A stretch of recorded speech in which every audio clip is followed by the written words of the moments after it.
ਅਗਲੀ ਖਬਰ ਵੱਲ ਚੱਲੀਏ ਤੇ ਇੱਕ bipartisan group of US senators ਜਿਹੜੇ ਆ ਉਹਨਾਂ ਨੇ ਪ੍ਰਪੋਜ਼ ਕੀਤਾ ਇੱਕ ਬਿੱਲ ਉਹ ਲੈ ਕੇ ਆ ਰਹੇ ਆ। ਮੋਸਟ ਪ੍ਰੋਬਬਲੀ ਇਹ ਪ੍ਰੈਜ਼ੀਡੈਂਟ ਟਰੰਪ ਹੁਣੀ ਜੋ ਬਿੱਲ ਆ ਇਸ ਨੂੰ ਪੁਸ਼ ਕਰ ਰਹੇ ਆ।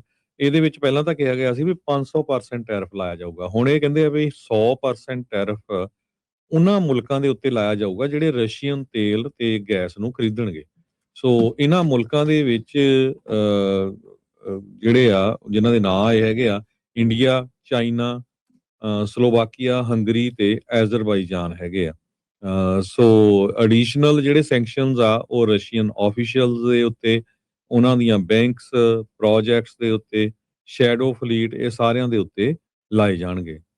ਜੀ ਤੇ ਹਰਜੋਤ ਸਿੰਘ ਜੀ, ਹੁਣ ਆਪਾਂ ਉਹ ਜਿਹੜੀ ਇੱਕ ਵੀਡੀਓ ਤੇ ਆਡੀਓ ਆਪਣੇ ਸਰੋਤਿਆਂ ਤੇ ਦਰਸ਼ਕਾਂ ਨੂੰ ਦਿਖਾਉਂਦੇ ਆ, ਜਿਸ ਦੇ ਵਿੱਚ ਇਹ ਜਿਹੜਾ ਬਾਈ ਪਾਰਟੀਜ਼ਨ ਗਰੁੱਪ ਵਾਲੇ ਲਾਅ ਮੇਕਰਸ ਆ ਉਹ ਇਸੇ ਚੀਜ਼ ਬਾਰੇ ਗੱਲ ਕਰ ਰਹੇ ਹੈਗੇ। ਸੋ ਇਹ ਬੜਾ ਇੰਪੋਰਟੈਂਟ ਆ ਇਸ ਚੀਜ਼ ਦੀ ਬਾਰੇ ਜਿਹੜਾ ਉਹ ਜਾਣਨਾ ਤੇ ਦੇਖਣਾ ਵੀ ਕੀ ਕੁਛ ਇਸ ਮੌਕੇ ਜਿਹੜਾ ਉਹ ਹੋ ਰਿਹਾ ਹੈਗਾ ਆ। ਤੇ ਆਓ ਆਪਾਂ ਜਿਹੜਾ ਇਸ ਨੂੰ ਪਲੇ ਕਰਦੇ ਆ ਤੇ ਸੁਣਦੇ ਆ ਹੋਰ ਉਹ ਕੀ ਕਹਿੰਦੇ ਨੇ। It imposes tariffs that are targeted, narrowly limited to the 5 major purchasers up to 100%, with waiver authority that is narrowly tailored and constricted. And those 5 major purchasers right now of oil are China, India, Slovakia, Hungary, Azerbaijan. And on gas purchasers, it makes an exception for the purchasers who are buying less than 15% of total Russian natural gas imports and are taking significant steps to reduce their purchases. So our European allies are not targeted here. ਜੀ ਸੋ ਇਹ ਜਿਹੜੇ group ਨੇ announce ਜਿਹੜਾ ਉਹ ਕੀਤਾ ਆ ਵੀ ਜਿੱਦਾਂ ਦੱਸਿਆ ਚਾਈਨਾ, ਇੰਡੀਆ, ਸਲੋਵਾਕੀਆ, ਅਜ਼ਰਬਾਈਜਾਨ, ਇਹਨਾਂ ਮੁਲਕਾਂ ਦੇ ਉੱਤੇ 100% ਤੱਕ ਜਿਹੜਾ ਟੈਰਿਫ ਹੋਊਗਾ। ਯੂਰਪੀਅਨ ਐਲਾਈਜ਼ ਨੂੰ ਇਹਨਾਂ ਨੇ ਜਿਹੜਾ 15% ਤੋਂ ਘੱਟ ਵਾਲੀ ਜਿਹੜੀ ਐਕਸੈਪਸ਼ਨ ਆ ਉਹ ਦਿੱਤੀ ਆ ਤੇ ਕਹਿੰਦੇ ਵੀ ਉਹਨਾਂ ਨੂੰ ਅਸੀਂ ਇਸ ਦੇ ਜ਼ਰੀਏ ਟਾਰਗੇਟ ਨਹੀਂ ਕਰਨਾ। ਪਰ ਜਿਹੜੇ ਵੀ ਰਸ਼ੀਅਨ ਤੇਲ ਖਰੀਦ ਰਹੇ ਆ ਹੋਰ ਮੁਲਕ, ਜਿਨ੍ਹਾਂ ਮੁਲਕਾਂ ਦਾ ਇਹਨਾਂ ਨੇ ਹੁਣ ਨਾਮ ਲਿਆ ਸੀਗਾ, ਜਿਹਦੇ ਵਿੱਚ ਭਾਰਤ ਵੀ ਜਿਹੜਾ ਉਹ ਸ਼ਾਮਲ ਆ, ਉਹ ਤੁਸੀਂ ਦੇਖੋ ਵੀ ਕਿਸ ਤਰੀਕੇ ਦੇ ਨਾਲ ਉਹਨਾਂ ਦੇ ਉੱਤੇ ਜਿਹੜਾ ਉਹ ਅਸਰ ਪੈ ਸਕਦਾ ਆ। ਐਵੇਂ ਨਹੀਂ ਜਿਹੜੀਆਂ ਹਰਜੋਤ ਸਿੰਘ ਜੀ ਬਾਹਾਂ ਇਹਨਾਂ ਦੀਆਂ ਮਰੋੜੀਆਂ ਹੋਈਆਂ ਭਾਰਤ ਵਾਲਿਆਂ ਦੀਆਂ।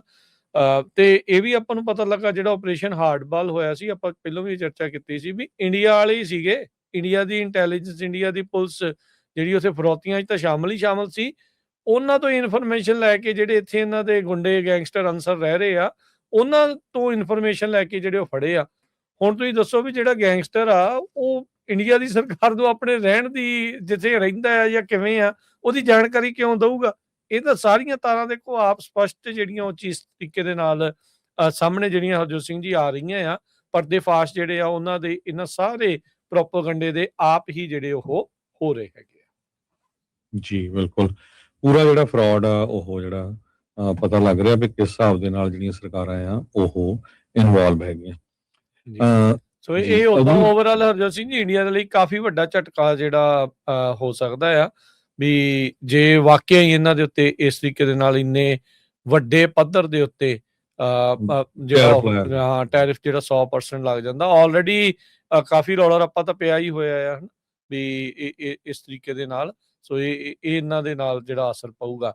ਇੱਕ ਜਿਹੜੀ ਹੋਰ ਹਰਜੋਤ ਸਿੰਘ ਜੀ ਗੱਲ ਕਰਦੇ ਜਾਈਏ, ਹੁਣੇ ਰੀਸੈਂਟਲੀ ਨਾ ਨਿਊਜ਼ੀਲੈਂਡ ਤੇ ਆਸਟ੍ਰੇਲੀਆ ਨੂੰ ਗਿਆ ਹੋਇਆ ਆ ਮੋਦੀ। ਉੱਥੇ ਪਤਾ ਨਹੀਂ ਹੁਣ ਕਿਹੜਾ AI ਦੇ ਨਾਲ ਅਵਾਰਡ ਲੈਣ ਜਿਹੜਾ ਉਹ ਗਿਆ ਹੋਣਾ। ਗਾਰਡੀਅਨ ਨੇ ਤੇ ਚੰਗੀ ਇਸ ਦੀ ਪੱਟੀ ਜਿਹੜੀ ਉਹ ਪਹੁੰਚੀ ਸੀਗੀ, ਕਹਿੰਦੇ ਵੀ ਤੁਸੀਂ ਅਵਾਰਡ ਰੱਖੋ ਤਾਂ ਸਹੀ, ਮੋਦੀ ਭੱਜਾ ਹੀ ਆਊਗਾ ਆਪ ਜਿਹੜਾ ਉਹ ਲੈਣ ਦੇ ਲਈ। ਗਾਰਡੀਅਨ ਅਖਬਾਰ ਜਿਹੜੀ ਆ ਉਹਨਾਂ ਨੇ ਇਸ ਦੇ ਉੱਤੇ ਸਪੈਸ਼ਲ ਇੱਕ ਅੰਕ ਵੀ ਜਿਹੜਾ ਉਹ ਛਾਪਿਆ ਸੀ। ਹੁਣ ਇਹ ਰੀਸੈਂਟਲੀ ਨਾ ਉੱਥੇ ਨਿਊਜ਼ੀਲੈਂਡ ਦੇ ਵਿੱਚ ਕਹਿ ਰਿਹਾ ਸੀਗਾ mister Modi, prime minister Modi ਕਹਿ ਰਹੇ ਸੀਗੇ ਵੀ ਇੰਡੀਆ ਦੁਨੀਆ ਦਾ ਦੂਜਾ ਸਭ ਤੋਂ ਵੱਡਾ ਬੀਫ ਪ੍ਰੋਡਿਊਸਰ, ਐਕਸਪੋਰਟਰ ਆ। ਫਿਸ਼ ਦਾ ਦੂਜਾ ਸਭ ਤੋਂ ਵੱਡਾ ਬੀਫ ਤੇ ਬੀਫ ਦਾ ਜਿਹੜਾ ਆ ਉਹ ਪ੍ਰੋਡਿਊਸਰ, ਐਕਸਪੋਰਟਰ ਆ।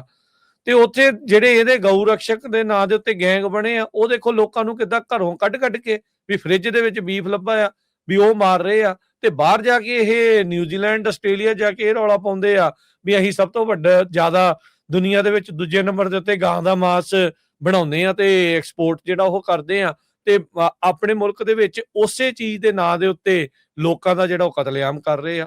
ਸੋ ਹੁਣ ਤੁਸੀਂ ਆਪ ਦੇਖੋ ਵੀ ਕਿਸ ਤਰੀਕੇ ਦੇ ਨਾਲ ਹਰ ਇੱਕ ਪਾਸੇ ਹੀ ਜਿਹੜਾ ਐਕਸਪੋਜ਼ ਆ ਉਹ ਹੋ ਰਹੇ ਹੈਗੇ ਆ। ਸੋ ਓਵਰਆਲ ਵੈਸੇ ਇਹਨਾਂ ਤੋਂ ਹੋਰ ਕੋਈ ਸਿਆਣਪ ਦੀ ਬਾੜੀ ਉਮੀਦ ਵੀ ਨਹੀਂ ਹੈਗੀ।